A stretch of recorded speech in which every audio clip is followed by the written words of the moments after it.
On the Ickonic Connect the News show this week, Ron DeSantis announces he's going to run for president against Donald Trump for the Republican nomination. It is going to get brutal.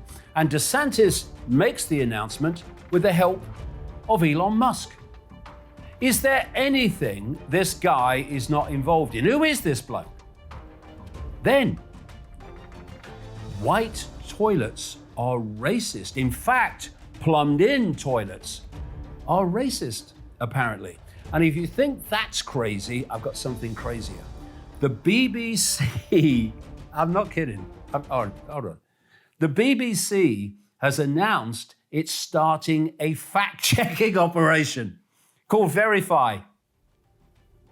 The BBC is going to check the facts of other people having lied to us like machine gun fire